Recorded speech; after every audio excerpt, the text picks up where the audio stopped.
go. Thank you.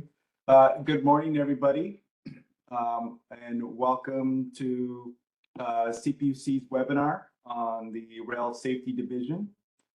If you haven't already done so, please go ahead and take a minute to go ahead and introduce yourself in the chat. This webinar is part of the Business and Community Outreach Team's quarterly webinar series. Next slide, please.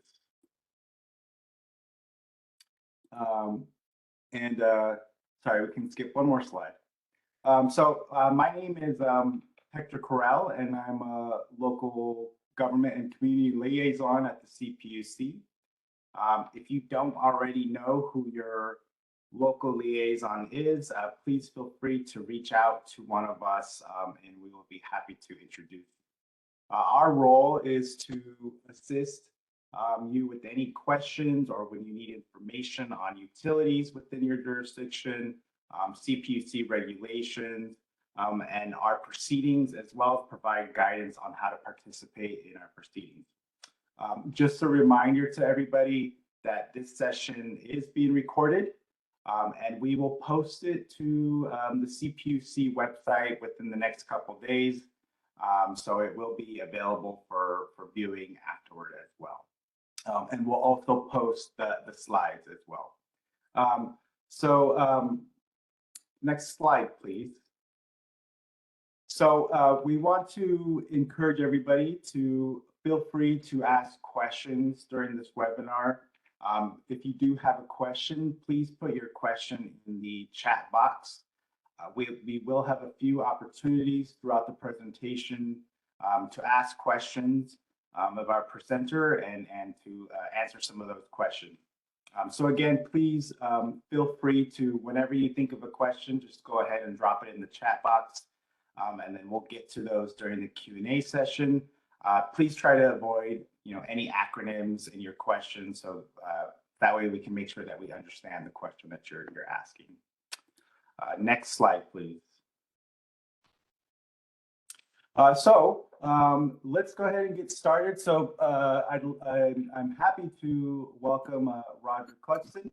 He is the Director of the Rail Safety Division here at the California Public Utilities Commission, and he will be our presenter for today. Roger began his career as a trackman back in 1973. And he came to the commission as an associate railroad track inspector in 2001. After several years and several leadership positions, he eventually became the director of Rail Safety Division for the new Rail Safety Division in 2019. So that's the role that he's currently in. So Roger, welcome. Thank you again for joining us today. And we are eagerly waiting for the information you have to share with us. My pleasure. Next slide, please. And Roger, I'll hand it over to you. All right, thanks, Hector. Well, good morning, everybody. As Hector mentioned, I'm Roger Clugston, Director of the Rail Safety Division. I'm a longtime railroader, come from a railroad family. My father worked on the railroad, my grandfather worked on the railroad. I've been in this industry over 50 years now. And I was very excited when I first came to the commission in 2001. I finally found a place where I felt like I could get out and actually do some good here. It's been a very rewarding experience. This particular slide, I'll give you some background on who we are. One of the biggest misconceptions is whenever I speak to municipalities and to non-railroaders, is just exactly what our oversight is, just exactly what is it that we do, and also what is it we don't do. The Public Utilities Commission started off as a railroad commission and was established back really in 1879, but was completely redone when we had a new constitution in 1911. That changed everything. We went from, looking at rates on railroads, what they were charging for rates as far as shipping goods, to a more safety-based entity. at that time, the following year, 1912, they decided to add all of the different public utilities onto the Railroad Commission. So we ended up with oversight of gas, electric, and all of that. We remained the Railroad Commission Club until 1946. Then we became the Public Utilities Commission. My rail division, when I first started here in 2001, was fairly small, and we've expanded significantly since that time.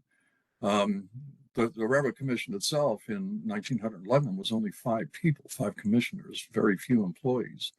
And today, my division, the Rail Safety Division, I have 121 staff, about 75% of which are field personnel, inspectors, investigators, and engineers. Next slide.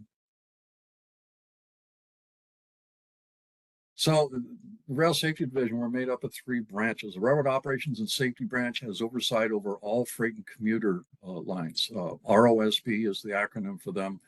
On the railroad side, we have approximately, almost exactly 10,000 miles of railroad in California. Now, I have a legislative mandate insofar as the track structures themselves. We have to inspect those all 10,000 miles annually. So I have quite a crew of track inspectors, which is my original profession, that go out and we actually inspect the inspectors. We're going behind the inspectors or following with the inspectors to make sure that they are competent, that they're looking for all of the correct things, that they are doing an effective job.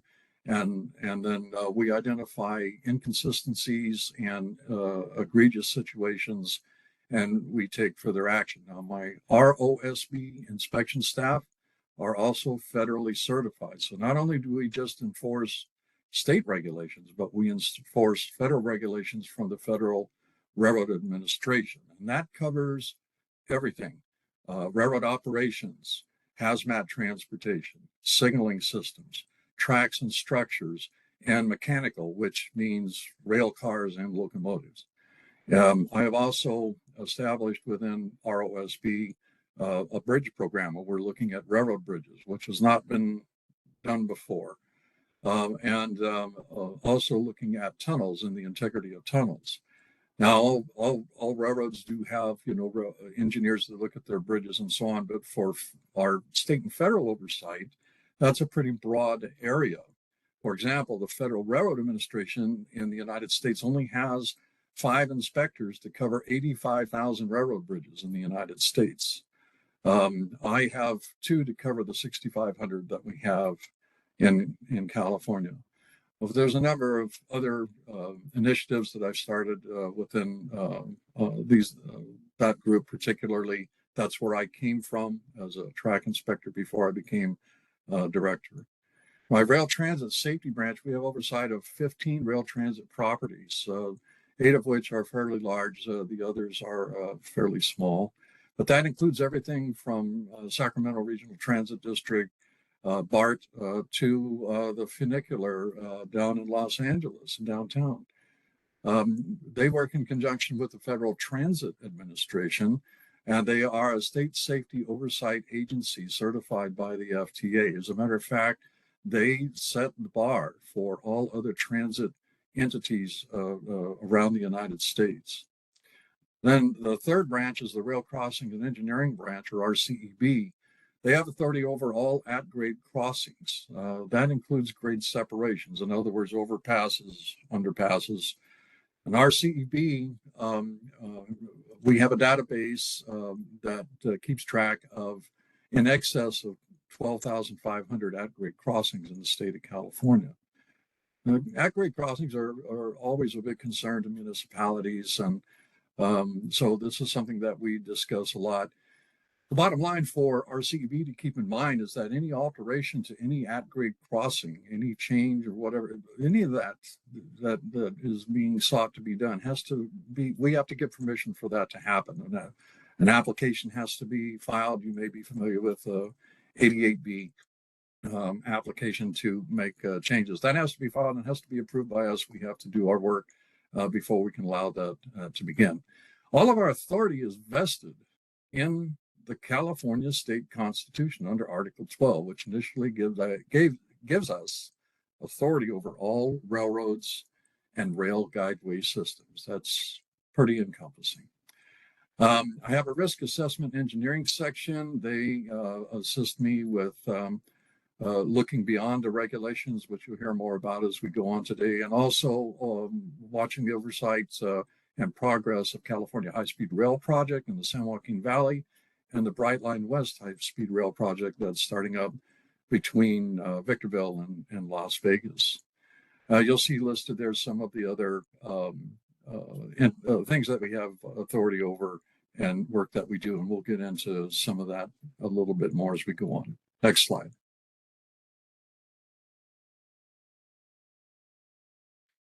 Prevention is really what we do. That's what it's all about. When I say we go out and inspect the inspectors, what our goal is to go out and make sure that the inspectors on the railroad, the people that are actually loading hazardous material tank cars, the people that are inspecting rail cars and locomotives, people that are maintaining and inspecting signaling systems, the people that are inspecting and maintaining railroad tracks, all of that I have, which we call a discipline.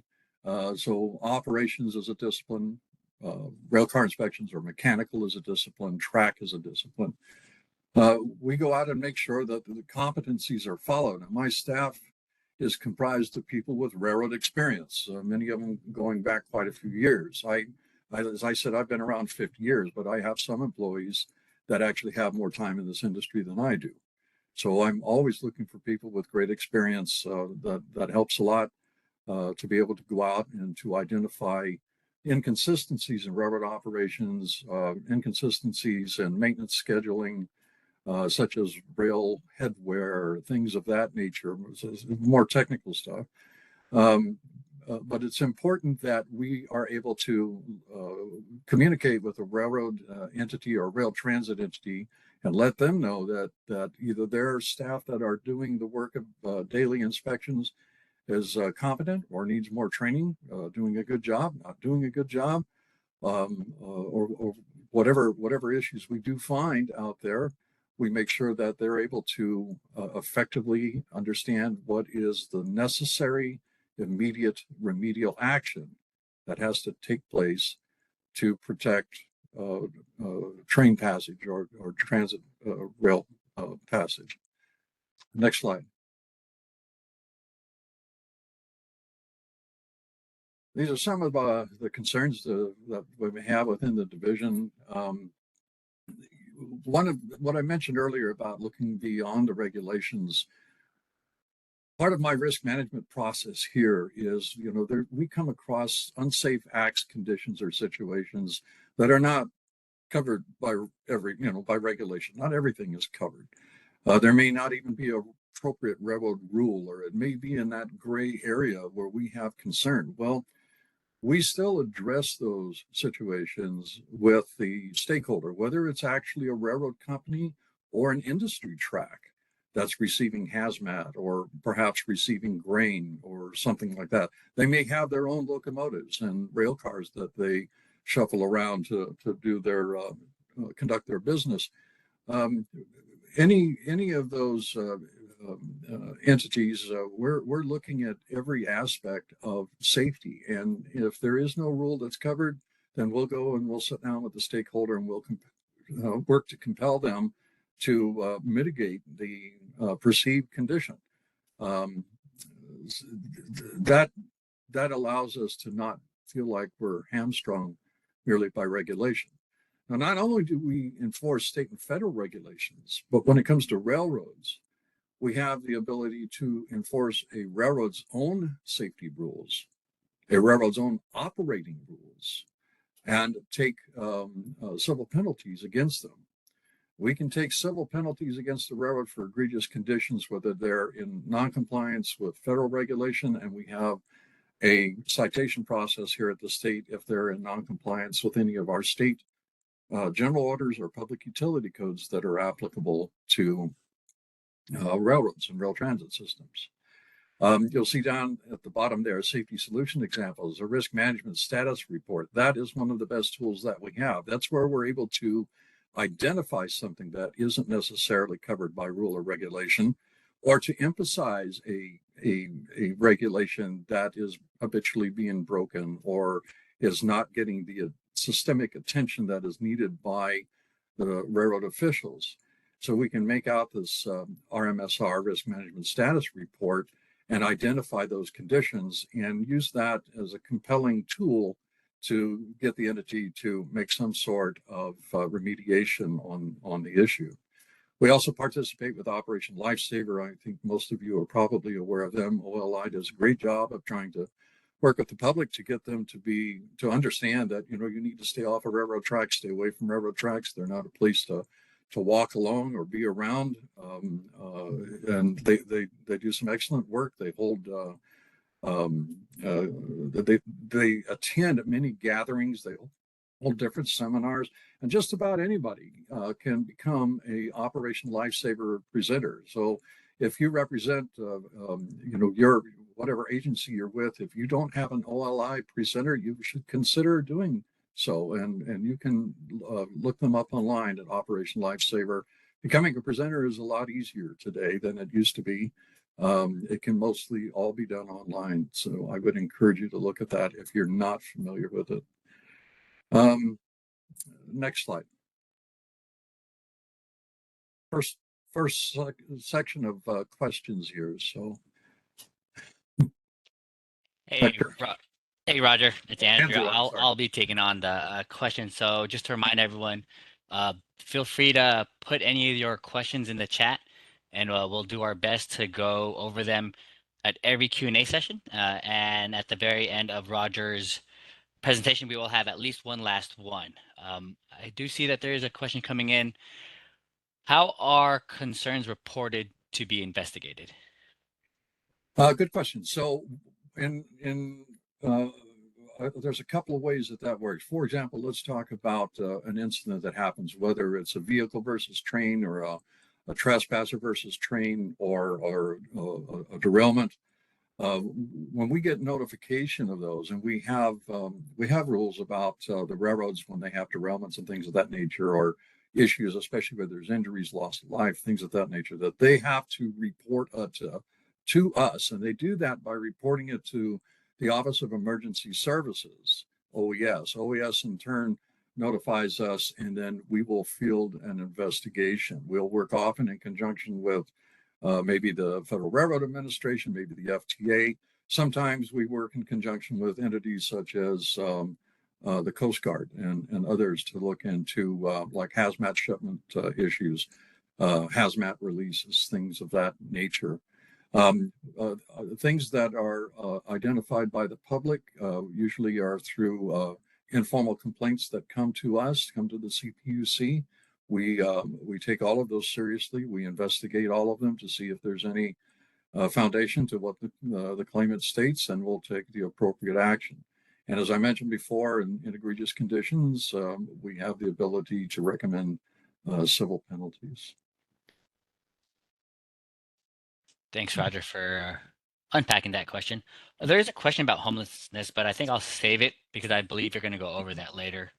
And hopefully you'll answer that. If not, then I'll come back to that question. But let's ask this one. If a jurisdiction has a signal warrant at an at-grade crossing and the jurisdiction wants to figure out a solution, what would be the best way about initiating conversation? Well, I think if you're running across anything and you're talking about at-grade signaling system, so that was something that would fall to my RCEB team, and you can reach out to us, to the PUC, and feel free to reach out to me directly. I'm not hard to find. If you go to our public site, you'll see different addresses where you could submit questions and so on. I'm fine with fielding any questions that you may have. And you know, not everything fits into a checklist. Not everything fits into a box. I fully understand that. So if it's something that's a little unusual, I'm more than happy to look into it and try to address it to the best of my ability. Whatever the particular issue you have there, feel free to reach out to me directly if you like. And my address and stuff will be up here at the end of the slide presentation. And if you Dang. want, you can copy down my phone number. I don't mind the calls. It's area code 213-308-7698. And I know you're all thinking this guy must be nuts doing that, but no, it's fine with me. Feel free to reach out to me. I'd like to try to help out in whatever way I can. Sometimes it can be overwhelming trying to figure out websites and things of that nature, but feel free to leave a message with me and I'll respond. Sorry. You are no, you're too generous with your time and effort. So we appreciate that. Also, we do want to remind everybody here to lean on your local liaison. They can probably help direct it. So it might not have to get directly to Roger. It could go to somebody else who we do have contacts with before Roger brings in his ambitious goals of getting everything solved under his plate. And let's ask one last question before we move on. Is the CPUC open to abandoning an at-grade crossing? Well, we like to see crossing elimination. We don't like to see, new crossings coming in. And yeah, that's often if an entity, a municipality wants to build a new crossing or something like that, we would like to eliminate one or two, to build a new one. And so anytime we can do a crossing elimination, that's a great thing. There's a lot involved there, so I would urge you to reach out and kind of forgive me too. I wasn't intending to not mention our business and community outreach folks. They are a great contact for me. We work together all the time. But again, I just want to make sure that you understand the offer is there if you have problems connecting. But I would be more than happy to discuss that any particular issue or concern you have about a crossing elimination at any time. Thanks, Roger. And Joe, I think you go to the next slide and Roger can continue. And again, continue with all those questions in the chat and we'll ask them at the next Q&A. All right. Thanks, Andrew. So for ROSB, this is a little more detail about where our authority actually is. And it's codified for us as far as my staff to be able to go out on the railroad property. We have the right to go out there at any time we deem necessary. So we have authority to show up on their property. We don't have to come announced, all that. My staff does not work from 9 to 5. My people work nights. They work weekends. We're picking any time that we feel that is necessary to be able to go out and to thoroughly look at rail systems wherever we have concerns. So we have the authority behind us to be able to do that. Also too with ROSB over freight passenger and so on, but also with high-speed rail. What we're doing right now with high-speed rail, because I'm sure you're wondering what's happening there. There's a lot of extensive progress that's been made with the California High-Speed Rail project, and the Bright Line West project's getting ready to take off, and that might actually be complete before the Valley project is. But we're looking at to make sure that they're constructing it correctly. We're looking at side clearances, walkways, things of that nature. But we'll also be looking at these systems. Now, they'll be running in speeds that are higher than anything that's ever ran in California before, and that requires specific specialized training for my staff. And again, tracking my background, that's the first thing we're going to be looking at as they constructed to make sure that it's constructed within the tolerances required under the Federal Railroad Administration. RTSB, as I said, under FTA, they also enforce all of our state general orders. And applicable public utility codes. Their inspection staff and with the rail transit entities a little different. It's kind of hard to get out there during revenue operations. So usually inspections that we conduct on rail transit entities are approximately between 1 a.m. and 4 a.m. when the system is usually down. So we do other inspections though when they are up and running. We're out there looking at every aspect of it. We're also looking at these systems as they're under construction with a lot of scrutiny there. Next slide. And then RCEB, as I mentioned, they have oversight of at-grade crossings here in California. My engineers, when we get applications in regarding alterations and things of that nature, we have to review all of those. We do site diagnostic evaluations. We work with the stakeholders. We work with the road authorities, whether it's Caltrans or whomever. There's a lot that goes into looking at all of these crossings and making sure that they have the right safety appurtenances. Whenever a decision is made through an application by the commission, we go back and we look to see that they have fulfilled their obligation from the decision that is, granted by the commission, whether it's an upgrade to bells and crossing arms or any other conditions, road medians, things of that nature, that those are done and those are completed. Next slide. So ROSB, a little bit is more, I mentioned already about where we actually go in and what we look at. But to give you a little more detail, if you're in a municipality and you're going over your tracks in your town, often you may wonder at how often all of that is inspected. Well, railroad tracks for the Class 1 railroads, which are like BNSF, commuter lines like Metrolink and Union Pacific Railroad, Caltrain, and so on. The minimum federal requirements are not that great, but the railroads usually exceed that because of necessity. It's very important in California where we have wide-ranging weather changes that can happen very quickly, and we have extremely hot summers.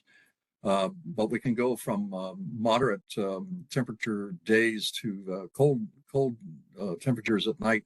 All of that has an effect on rail. It causes it to expand in the heat and to contract in the cold. So it's important that they operate over it on a daily basis. Most all railroads do that. My own staff, they have an assigned territory, and we have a mandate to cover every inch of track annually. Usually my inspectors can cover it twice and sometimes even 3 times if in certain areas that I identify as being problematic. So we're out there looking at that. The railroad operations themselves, trains coming through your town. Is a conductor operating properly? Is he certified? Is a certification car up to date? Is the conductor certified and all that up to date? Are they performing as they need to? Are they running aware? We do train rides where we get up, ride in the cab, and watch how they conduct their business. We watch in railroad yards how they switch cars and all the work that they do there. And then as well as the equipment itself, cars and locomotives, we also have a mandate to look at the larger facilities throughout the state where they do inspections of cars. Now, every train getting ready to depart a yard has to have a thorough inspection of every car. And then they have to have air tests. They have to have a number of things. Locomotives have to be inspected. Everything has to be done prior to the departure of that train. So we have to look at all those facilities at least once every 120 days. We're usually there a lot more often than that, especially the larger yards in California, such as West Colton and Barstow and Roseville and a few others. When it comes to signaling systems, positive train control, all of that you may have heard about, which is, for lack of better words, pretty much becoming a virtual signaling system. And then, of course, signal inspectors look at all of the appurtenances at grade crossings. So we're looking at those systems too. They're maintainers, making sure that they're looking at and identifying issues, making corrective actions and things of that nature. And then there's hazmat. Hazmat is a real big thing. We have all kinds of commodities that come through California. The big scare years back was Bakken crude oil and all of that. We watch all of that carefully. I started a crude oil reconnaissance team, and we go out and we monitor unit trains coming in with crude oil wherever they may enter the state, follow them to wherever their destination is, make sure that the trains are inspected, look at the loading facilities, all of that. But we follow all that closely. We also follow LPG unit trains that come into California.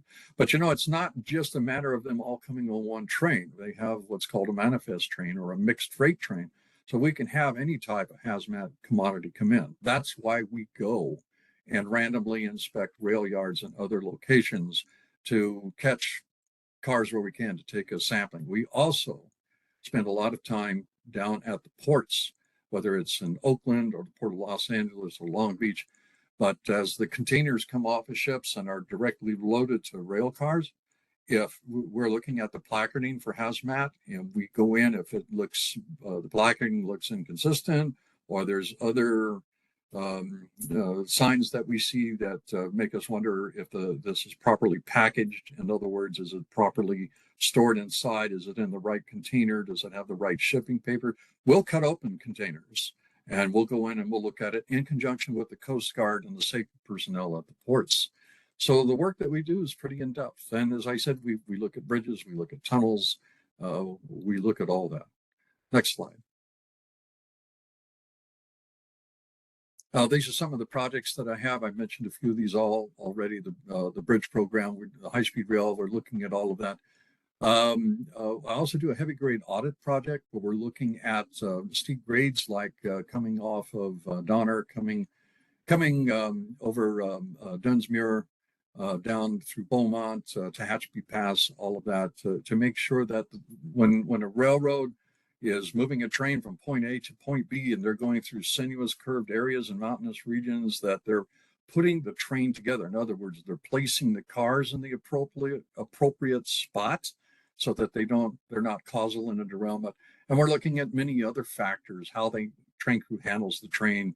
Do they have enough power? In other words, enough locomotives to help move the consist over a summit and then to be able to break it going down grade on the opposite side. Then with my friends here today, our Rail Safety Community Outreach, or RCOM as I call it, we visit municipalities and talk to them about, talk to these folks about their rail safety concerns. And then the Rail Headwear Project, which is looking at that, how quickly a rail actually wears down and then how quickly it needs to be in a condemnable stage so that it can be replaced in a timely manner. Next slide. RTSB does pretty much all the same thing, except of course there's no hazmat on rail transit systems, but we look at their tracks and structures operations, all of that, inspect their vehicles, signaling systems and grade crossings. We have a lot, of these systems that run down the middle of the street and all of that provide their own set of rail safety concerns. The side clearances or the dynamic envelope of these systems is a little bit more refined as opposed to freight railroad systems. They have to operate in a much narrower dynamic envelope. So there is appropriate state general orders for clearances and so on there. But it's as I mentioned, it's a little trickier there because we have to be able to go and work at these odd hours to be able to look at their systems. But we also do the same thing when we do a lot of train rides, and we look at their maintenance facility areas for their rail transit vehicles, whatever type they may be, diesel multiple units or electric multiple units, whatever the power source is. We'll go and look at the maintenance facility to make sure that they're doing proper maintenance on these on the equipment itself. Next slide. And that's basically for RTSB's our core mission here. There's a kind of a misnomer that certain entities fall under transit, whereas you have like SMART in Northern California in Santa Rosa. Although it says it's a rail transit entity, it actually falls under the Federal Railroad Administration. So sometimes that's a little misleading. People often mix what rail transit think. Rail transit means passenger, any passenger train, which it does not. Commuter is different than rail transit. And then they also have a heavy and a light rail transit. A trolley would be considered a light transit, whereas some of the larger equipment is more of the heavy transit. This gives you just an idea of some of the things we look at. And we also have authority over people movers, as you can see there, like at SFO and Getty. And then, of course, the funicular, which I mentioned earlier. Next slide. RCEB, again, rail crossings. I think you're probably pretty familiar with what I've been saying all along here now at this point. And and being able for us to be able to process these applications through the commission to be able to make changes as necessary. Rail transit systems provide a little bit more of a tough nut to crack, because a lot of stations, they have pedestrian walkways and things of that nature that you may have seen, and there are different concerns there. But every rail system, whether it's railroad, whether it's the rail transit system, or even just the grade crossings, every grade crossing, every inch of railroad, every rail entity, all of them are unique to themselves. And so with a lot of the work that we have to do, it has to be refined to particular locations to be able to decide if we need to make improvements or what is the proper thing. And it takes some investigation and some work and a lot of diagnostic review to be able to figure out what needs to be done. But RCEB, I have a great staff of engineers that are distributed throughout the state. They're all assigned by county, and can handle just about any issue that comes our way. So again, any questions that you have regarding the grade crossings in your town, and you'll see a website here in a second. You can send your questions there, or reach out to the ARCON to the CBO team here, or to me. Next slide. Again, this is our mission, and new grade crossings, and then altering an existing rail crossing. And I will throw in there too, from the question earlier, at abandonments, if you have questions about that, we can help out in that regard too. Next slide.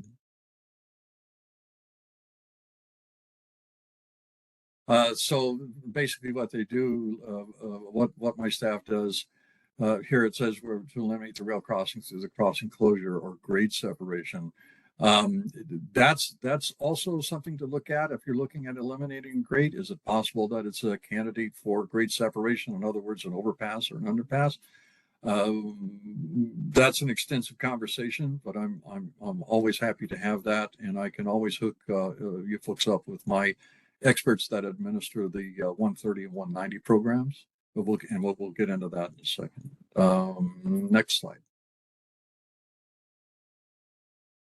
Diagnostic reviews are very important. Our database that we have, which is the Rail Safety and Security Information Management System, or RSIMS, our database has all of this information for every crossing in the state of California, what it's required to have, what improvements have been made, accident information, historical accident information, all of that, so that we can pull these up at any time and be able to see when we're out doing an evaluation, or if any of my employees that are working in rail transit or railroad operations safety branch are out there and they run across an issue, they can converse with our CEB team to make sure that the crossing has the adequate equipment that's required for that particular location.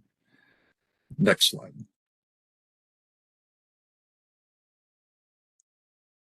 So here's something that's real interesting for all you folks. I think you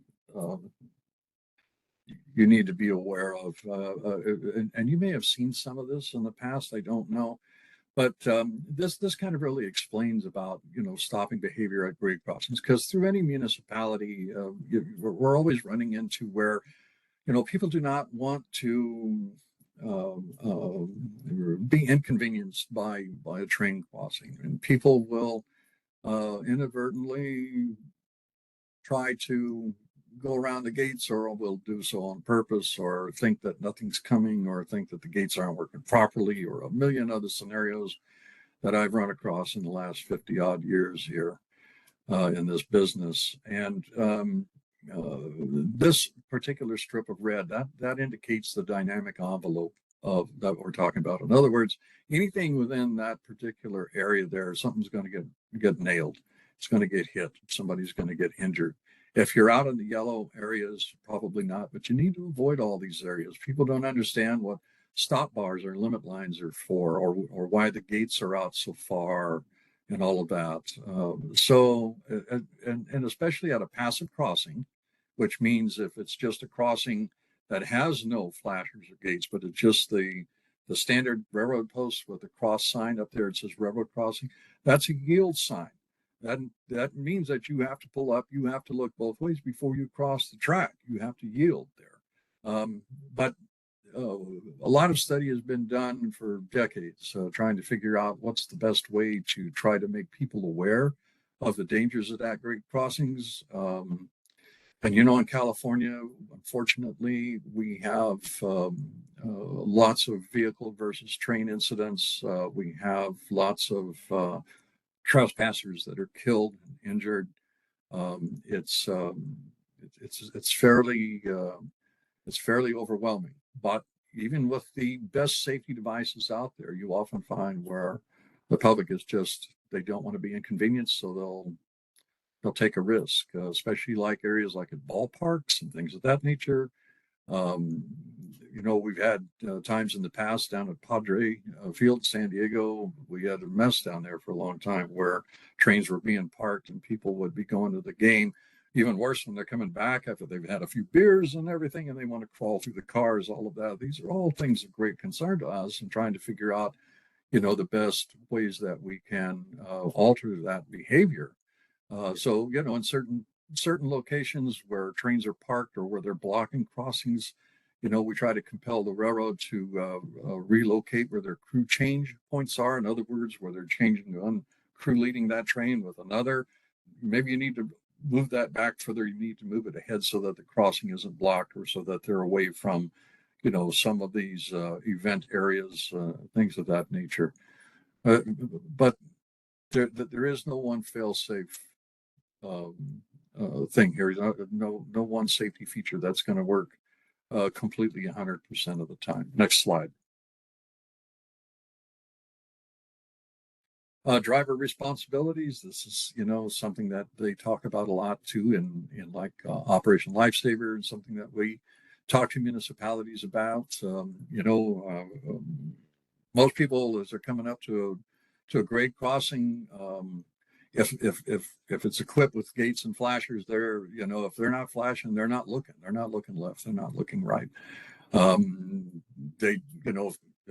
they see the lights light up at the crossing as the train's approaching, they're going to hit the gas. They're going to do all these things. And then when the gates do come down, if feel they're being inconvenienced or they think they can make it, they'll go around the gates, take all kinds of great risks.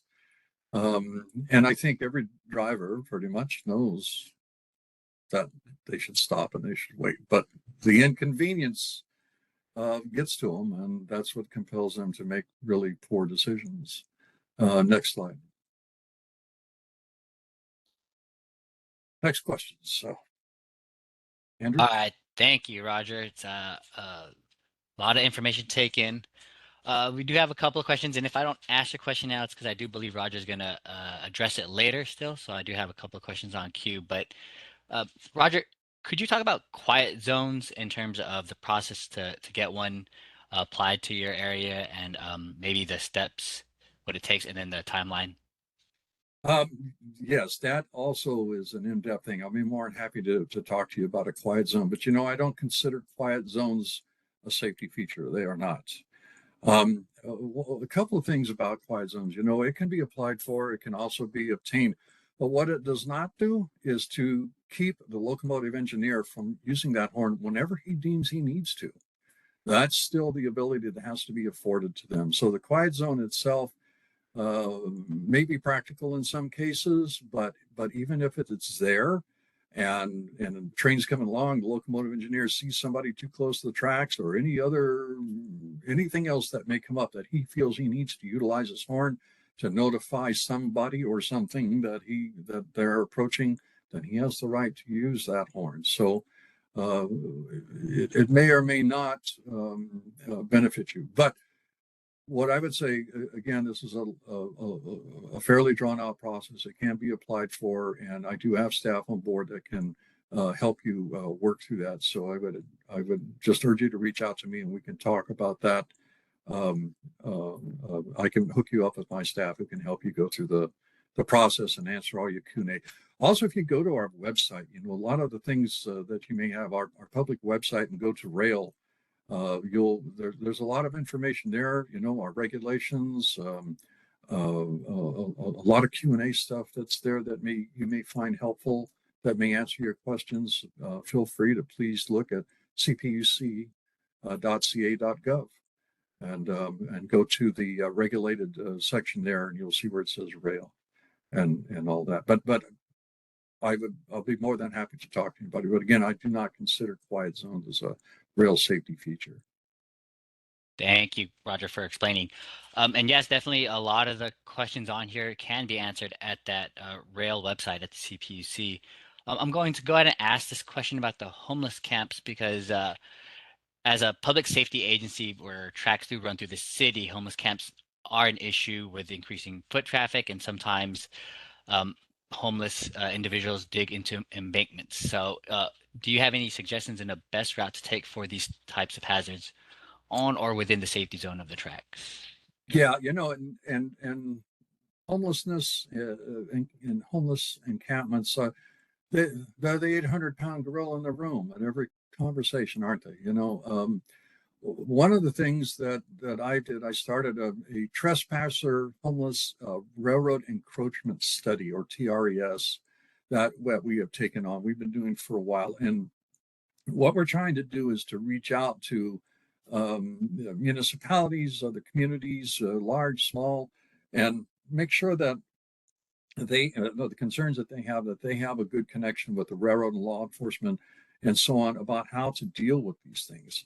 I often, when I visit with municipalities, they say, you know, well, you know, what do we do? How do we get rid of these? And I said, well, the first thing is where are you going to send them? But, you know, these are human beings. You have to remember that. And you know, the stuff that they have with them may look like trash to you, but it's their worldly possessions, you know, but they are human beings. They have to go somewhere. They don't just disappear. So if you have a place where they can go, where they can get, you know, water and shelter, maybe, you know, the shade for when it's hot, or electricity or whatever, great. A lot of the homeless people that we interact with, you know, it's like, why don't you go to one of the rescue missions? Well, I don't want to go to rescue mission. I don't want to listen to a bunch of religious stuff to get a bowl of soup. Leave me alone. So it's really a very tough situation. So what we try to do is to work with the different groups, my TRS team does, to try to make sure that they have a good, effective communication bridge and try to get the help that they want. Berkeley, city of Berkeley had a really great program, or has a really great program going on, where they've done some pretty good outreach with homelessness. I saw where they actually cleaned out some places, and they picked up some of the belongings and locked it up at the Parks and Rec yard there, I believe it was, and so that the homeless folks could come and claim their goods later on. There's a number of things that can be done, but bottom line is there is no perfect solution to this. I don't know what the answer is, but I do know that we need to try to find a better place for them than along a railroad right of way. They have a tendency to want to set up a tent and they'll hook it up to the rail, or they're right in line with the track where railroad workers need to be able to access trains, and they're going to get hurt. The railroad employees are going to get hurt. It's just not a desirable situation. But our work with TRS goes beyond just the dynamic envelope. We're concerned about anyone being along a railroad right of way. It's a dangerous place to be. We want to keep the public away. So we will work to help to try to make sure that there's an effective communication bridge with all of the resources that we are aware of, that everybody can look into, to try to get some assistance and address their specific problems. Thanks, Roger. And I do believe we're going to work with John when we went on a tour about a case study in where a municipality had a great solution. So look forward to that, everybody, that we're going to try to disseminate the information of how some local agencies have succeeded in addressing homelessness. I believe you will be talking about Section 180, Roger, so I'm not going to ask this question. 190. 190. Excuse me, 190. And I will save a couple for the next Q&A. We'll have you go ahead and finish up your presentation. And I do have the information for when I've got it here somewhere. He's asking for when it's due for fiscal 23. Remind me at the end of that, and I'll grab it. I've got it here someplace on my computer real quick, and I can tell him when that is. Will do. All right, back to you, Joe, to the next slide. So one of the things that has happened recently, this crossing you're seeing here, this actually exists in Florida. However, it was painted yellow. I had this made up to show red. What I have been trying to do, and I've been working on this for 7.5 years, I am trying to get permission to be able to go forward and actually do this application of this reflective aggregate that can be laid down on the crossing as you see in red. What that will do is that will cover the dynamic envelope and will, for situational awareness, for vehicles that have a tendency to queue on a track and all that. I think this will remind them that they should not be there. This is something that we wanted to experiment on. I got permission from the PUC way back in 2016. I got permission. I was working with Caltrans. I had permission from the California Traffic Control Device Committee. I've had all kinds of help from different politicians, but I got stopped by the Federal Highway Administration because they did not want me to use the color red. And so just recently, State Senator Laird helped us with Senate Bill 506, which now has been signed by Governor Newsom, now requires me to get one of these crossings done by 2026. But the language of the bill still states that, pending any federal preemption and so on. So we are still working to try to get the Federal Highway Administration to allow us to do this. And the best part of this, as opposed to any other safety feature that you can come up with at a grade crossing, they're all expensive, new gates, new flashers, bollards coming out of the ground, all of this kind of stuff. This is about under $10 a square foot to do this. That's really a pretty reasonable cost for something that may work. And all we're trying to do is to experiment and see how well it works. So I'm very grateful to Senator Laird. I'm very grateful to the support that I've got from Representative John Garamendi and a host of others. And we're trying to move forward with this idea to see if we can actually bring it to fruition. Now, that's all starting anew. It's my goal to be able to try to get the Transportation Secretary on board with this and compel him to tell the Federal Highway Administration to get over themselves and let us do it. So we'll see how that plays out going forward. Next slide. So solutions, signs. A lot of people think that signs are a great solution. And, we've had a number of them, and you can see the cross buck there, the railroad crossing sign, the approach signs, and then the ENS sign, the one in blue. That's more recent, but that one is probably the most important for you folks. I think you probably are all aware of it, but I wanted to briefly talk about it because if there is an incident at crossing, that 800 number you can call, and then it's got the crossing ID down there. Because if a semi truck gets stuck at a crossing or a vehicle or there's an accident on top of a crossing or something's in the way near the crossing enough that's in the path of a train, that crossing ID goes out, will help. And because the first person that needs to know what to do is the train dispatcher. We've got to try to bring the closest train to a stop or notify them that they're going to have to prepare to stop when they get up this crossing until this situation is eliminated. So if you're not aware of that, I would urge you to make sure everybody within your group is aware of it. And what's the most important thing you can do is when you're at a grade crossing, make sure these signs are up, make sure they're there. And if they're not there, then report the crossing and we can assist to help get those up. But this is all stuff that's part of our database that we have to show what signage is out there, everything from, flashers, gates, pavement markings, all that kind of stuff is all out there. But is a sign the answer? Well, I don't know. Not necessarily. That's why we're wanting to try this pavement painting project as an experiment. Next slide. And again, just the ENS. This will show you where it's located. I wish these were bigger, but I'm just glad that we have them at all. So the information is there. It's worth relaying to your teams, and it's worth relaying to the public. Again, this is stuff that is also covered in Operation Lifesaver. So I would urge you to get a member of your team as a certified OLI presenter. I think you'll find that to be a great benefit in many of the issues that you have concerns about. Next slide. The Section 130 program. Now, this it tells you the purpose of this to reduce, the severity of highway accidents, eliminating hazards. That's really what it's all about. There's a lot of information regarding this, and I can supply that to any of the folks on this team. I think they have most of it, but I just recently got a couple of one-pagers that might be helpful. And you can also go to our website and go to Rail, and you'll find information about Section 130 and how it works. You know, the amount of money that is appropriated for that, it's not all that great. You know, crossing improvements can be tremendously expensive. If, for example, if you were to take just a simple 2-lane road going over track in a rural area, and you wanted to put flashers, gates, and bells at the crossing just on that 2-lane segment, you know, that could run you a couple of $1 million to get that done. All of these improvements are great. And then when you come to grade separations, you're looking at millions of dollars, millions and millions of dollars. Some of them are exorbitant, you know, cost-wise.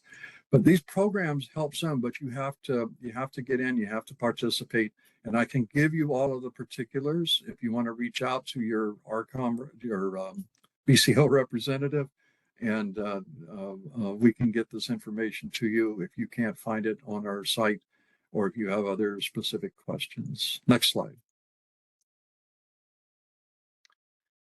Just a little more information about it, what is actually kind of covered here, and so on. Not enough time to go into this into great detail, but I will be more than happy to provide information to you, as I said, and I'll be more than happy to assign my administrative staff, the people, the knowledgeable people that administrate Section 130 here and Section 190 here, to get in touch with you and talk with you. Next slide.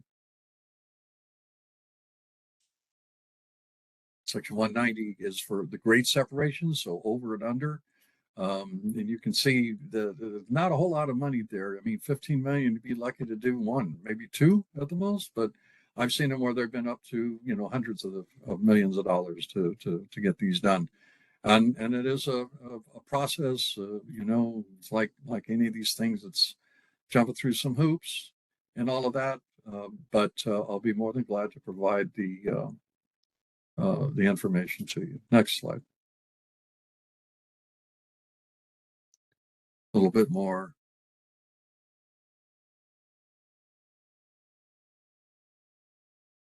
Next slide.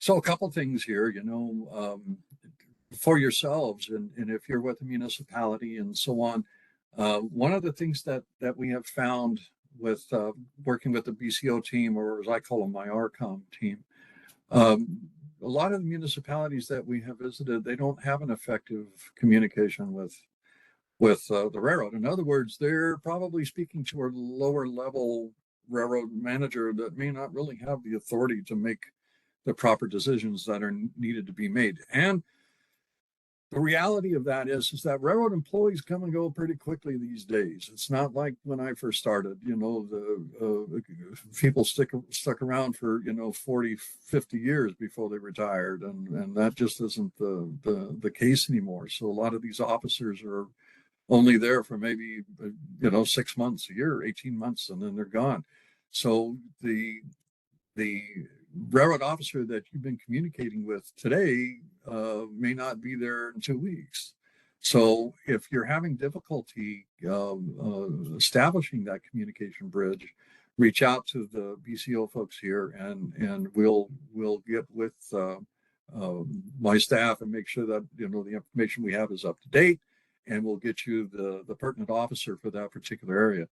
You know, railroad officers, you know, they're broken down to where they cover very small sections, and then they blossom up to where, you know, you have officers covering larger sections. And so sometimes if they're too low level, they're not able to make the proper decision. So we can help you to establish that. And I'm just curious, have any of you ever used emergency notification signs out there? Have you ever called that number, or do you know anybody that's had a need to do so, and how that has worked? But anyways, I do want to offer this. I want to make sure that you have an effective communication bridge. That's one of the most important first steps that we can take, is to make sure that you're talking to the right people with the problems in your particular area. Next slide.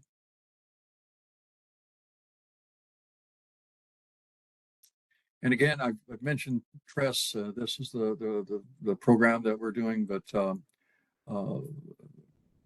dealing with homeless encampment areas is as unique as dealing with the areas of the railroad. You know, every 10 feet you've got something new, and trying to plot where homeless encampments are is like trying to map fog. They move, they come, they go, they reappear. It's a very difficult thing to do, but I am always open to talking about this and looking at other ways that we can look beyond the regulations here to try to help in these situations. Our job is to protect the public and railroad workers and rail transit workers, to keep them getting hurt from unsafe acts, conditions, or situations out there. And I believe it's necessary for us to look beyond the regulations to try to help in any capacity that we can as safety professionals, and for the fact that we've given the charge of protecting the public. So new ideas, you know, maybe we can work together to come up with something novel that hasn't been tried before. But I'm always interested and always ready to help in any way that I possibly can, to seek a way to reduce homeless encampments, especially, of course, around railroad tracks, but anywhere that rail yards, areas of that way, industry tracks, that may stretch for, you know, 6-8 miles away from a railroad main line. We're interested in all of that to try to help. Next slide.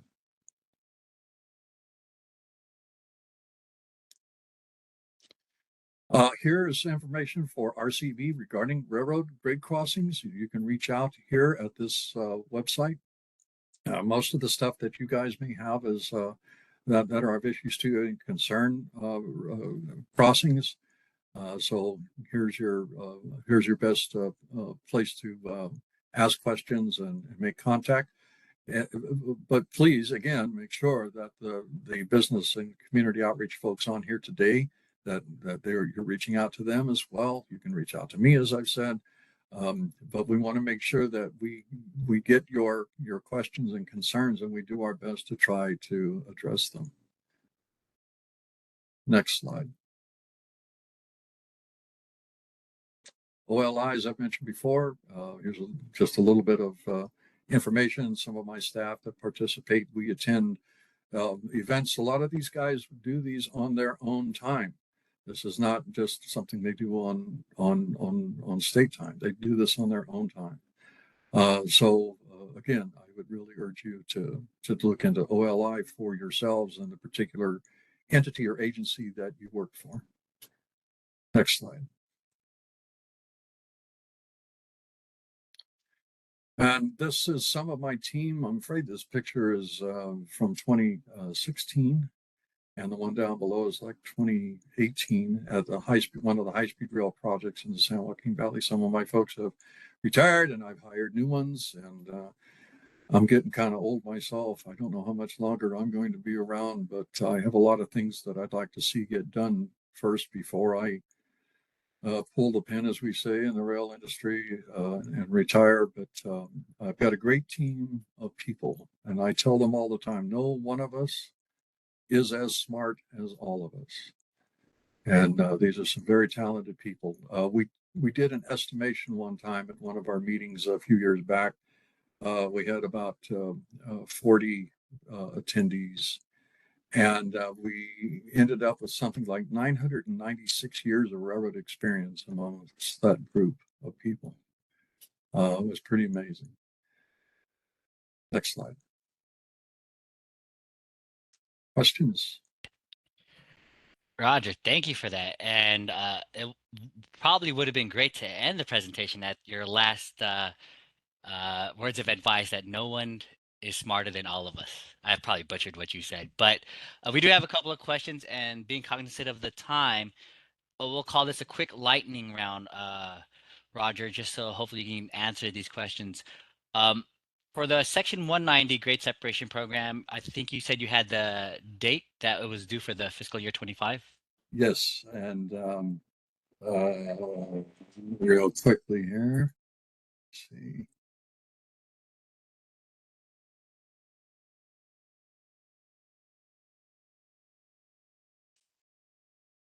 Application forms are due October 20th, 2023 to be considered for the priority list. So you got 2 days, unfortunately. All right, we'll keep it going though. And going on with the Section 190, do you foresee an increase in the amount that is allotted, or? Oh God, it makes my mouth water. Yeah, it's something we approach that's just not anything that happens easily, but it is something that we have been pushing for ages. I mean, even with the 130 funding, I would like to see a greater amount there. There's never going to be enough money, really, in it. I just don't see that being the case. But we're fortunate we have something. And so we're doing the best we can, and we take our lists for 190 and all of it. We take that very seriously. But with 12,500 at-grade crossings in California, there's a lot of them that arguably are the worst. You can look at data, and then you can look at looking beyond the regulations, as I say, that there may be somebody that beats them out even with the data.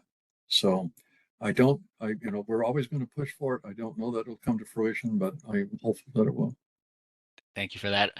And just to kind of marry the quiet zone and the 130 and 190 sections, I know you discussed how quiet zones aren't really encouraged, but say if a local agency really wants that in their area, would they still be eligible for those programs, the 130 and 190? Please don't misunderstand me. I'm not saying that you can't ask for it and everything else. I just, again, I just want to make sure that you understand. I don't consider it part of rail safety, because to me, it's unsafe for an engineer not blowing for a crossing. That's all I'm saying. I will absolutely help you. We will absolutely do all we can to help you if you're looking for a cry zone. I'm not saying we won't, not at all. We'll do everything we can if that's what you want to do. And I have staff that can help you go through the process. And again, I'd urge you to look at the Q&A that's on our website regarding that. But I'm not trying to discourage you. I'm just trying to make you aware of the fact that engineer can still blow that horn if he deems necessary. That's all.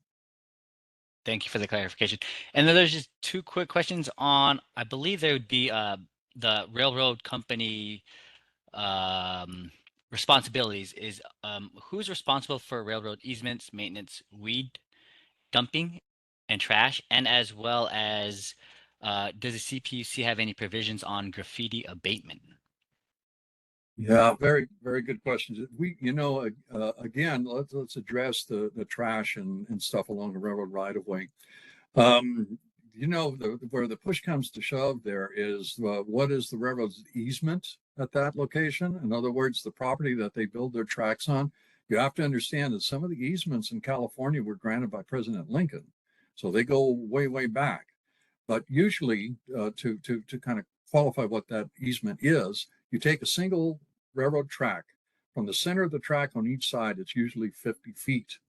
That's usually the easement that they have. Now, when they come into an area where we're going to build a town or whatever, then those easements go out a little bit further. So the railroad is responsible for their easement, absolutely. But then you come to whoever is the landowner that comes up adjacent to that. So, it all depends on where it's at. Usually through all the years, whenever I've had complaints where stuff is actually on the railroad right of way, they take how can I phrase this? They take a little compelling to go out there and actually address it. but we have no problem in talking to them and trying to compel them to clean up the area and all of that, because it does pose a danger to railroad workers and so on when they're performing their normal trackside duties. But there may be shared costs involved here, depending on the situation. Again, every situation is unique. So that's not always just a simple solution. And there was one other part I'm forgetting. What was it? The CPUC provisions on graffiti abatement. Oh, graffiti abatement. No, we really don't. When I grew up on the railroad. I used to work with my dad in the summers. He had his own railroad car, and I would stay with him wherever he worked. And it used to be back then, it was unusual to see graffiti on a rail car. Now it's unusual to see a rail car without it. So it's kind of everywhere. The only time that we would have any concern about it for safety issues is where it obscures the identification of the rail car and stuff like that. Other than that, in looking beyond the regulations, if it's blocking out a sign or something that is maybe a distraction to vehicle drivers that we feel is a distraction when they're trying to interface with the grade crossing, we would probably step in. That's where we would use my risk management status report, my RMSR, if it's something that we look at and we feel is something that should be addressed and that particularly endangers the public when interacting in or around railroad tracks. And where can someone find that report, Roger? Is that something available to local agencies? The report for Risk management. That's an internal document that we utilize, that we actually work with the railroad on. For example, those I would release on a FOIA condition, because the type of document that it is something internal that we try to compel the railroad, the rail entity, to address. Under a FOIA request, yeah, we would release it, but those are not open to the public. Most of those that we open up are still in progress, or still under works until we can close them. So it's basically an investigation in progress until it's remedied. And then it is 11:16. Let me ask these final two questions. Is there an expected completion date for your TRES team? A completion date? No, I don't Yeah. see that. I don't see that ever being complete. I call it a study because I wanted to emphasize the fact that we're still trying to figure it out. I could call it a project, I could call it a program, but to me, it's a study, and that means that we're still trying to figure out solutions. And we'll end on this last question that just popped up: is there a database for a map of at-grade rail crossing incidents with vehicles, road users, or other road users? There are a number of GIS maps out there and so on. Gosh, there's been so many. Most people, we usually have in California, it's not unusual to have a vehicle versus a train that never hits the newspapers. Most trespasser incidents hit the newspapers. Grade crossing accidents, they don't all hit the papers. Railroad derailments don't all hit the papers. We, wheel on the ground, that kind of thing from a rail car in a rail yard or a small situation. Those, the public's not generally aware of. There are tons of them. We are working on a GIS map that is actually working to identify all of the railroad bridges. We have approximately 6,500 of those. But what we want to do eventually is to be able to document, incidents and stuff like that. But it is a pretty overwhelming volume. Our database does have, but this is our internal database, it does have crossing information with a history of accidents that have been at those particular crossings. We have access to that, certainly. And while I can't give you access to the database, of course, It's a secure database. We can look up that information for you. I hope that helps. Thank you, Roger. Andrew, thank you for moderating our Q&As, and Roger, thank you so much for sharing all that information. It was a lot. To our attendees, thank you for coming out to participate in the webinar with us. If we didn't get to your question, or if you have a specific question, or if you think of another question later, please feel free to reach out to us. Joe, can you go to the next slide, please? You're more than welcome to contact your local liaison here at the CPUC. And of course, Roger has graciously offered up his contact information as well. He knows pretty much everything there is to know about rail safety here in the state. So he is an excellent contact to have.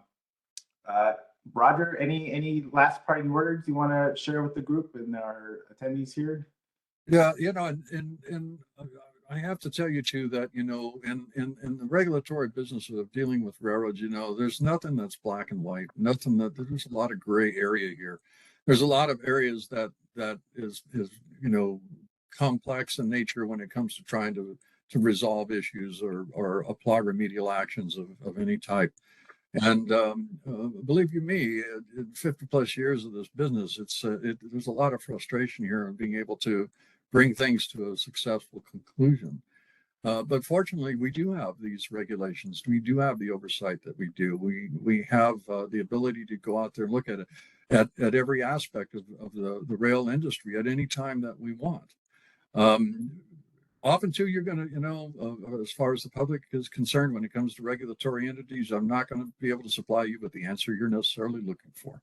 But I'm going to give you an honest answer on what I can and can't do, what I don't have authority over. We try to extend our authority by looking beyond the regulations, but we're not going to be able to address every concern in the manner that you would like to see resolved. But we will do our best to try to make sure that whatever action we take is foremost and at the forefront, is always looking out for public safety first.